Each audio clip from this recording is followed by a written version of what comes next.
Welcome to my YouTube channel Sumana Das tutorial. তোমরা যারা চ্যানেলটিকে এখনও সাবস্ক্রাইব করনি অবশ্যই চ্যানেলটিকে সাবস্ক্রাইব করে পাশে থেকো। তো তোমাদের তৃতীয় পর্যায়ক্রমিক মূল্যায়ন তোমাদের শুরু হবে। তোমাদের ক্লাস 1-এর একটি প্রশ্নপত্র নিয়ে আলোচনা করি, তোমরা সম্পূর্ণটা দেখো। এই প্রশ্নপত্রটি তোমাদের পড়ার পর তোমরা একবার শুধু প্র্যাকটিস করে নাও, এখান থেকে তোমরা অনেক প্রশ্নই কমন পাবে। প্রথম কি রয়েছে দেখো, সঠিক উত্তরে দাগ দাও। রবি ছোটবেলায় মালদা না বোলপুরে বেড়াতে গেল? উত্তর হবে বোলপুরে। বেনি বৈরাগী এখন থাকে কোথায়? নৈহাটি। নুরু ছোটবেলায় কিসে কাজ করতো? রুটির দোকানে। ঘোড়ার না হাতির পায়ে ফোড়া হয়েছিল? এটা তোমরা নিজেরাই বলো। পরবর্তী আছে, গৌড় কৌটো ভরে কি রাখে? মৌরি। তারপর মিলটা দেখে নাও।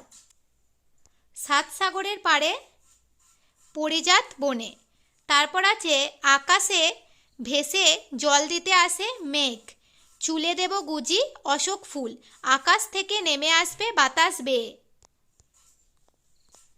পরবর্তীতে আছে দেখো, কোনটার কি নাম বলতে হবে। বাইরে সবুজ ভিতরে লাল, রসে ভরা ফল।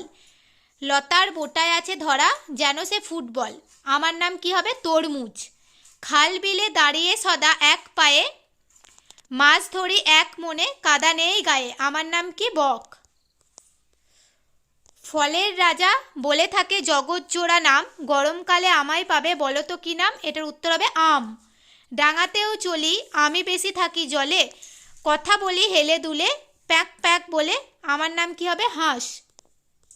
পরবর্তী কি আছে, রাঙাবরণ খুদে পাখি শুধু যে মাছ খায়, মাছ কথাটির নামের সাথে জুড়ে নিলাম তাই। আমার নাম কি? উত্তর হবে মাছরাঙা। পরবর্তীতে বলেছে বেমানান শব্দটি খুঁজে বের করো। দেখো প্রথম কি আছে, আম, তরমুজ, চালতা, জবা, কলা। এখানে দেখো আম, তরমুজ, চালতা, কলা সবগুলো ফল, কোনটা মিলছে না? জবা। জবা একটি ফুল, তাই জবাটা মিলছে না। পরবর্তী দেখো, সজারু, খরগোশ, তিস্তা, কুকুর, হাতি সবগুলো পশু, আর তিস্তাটা নদী, এটা মিলছে না।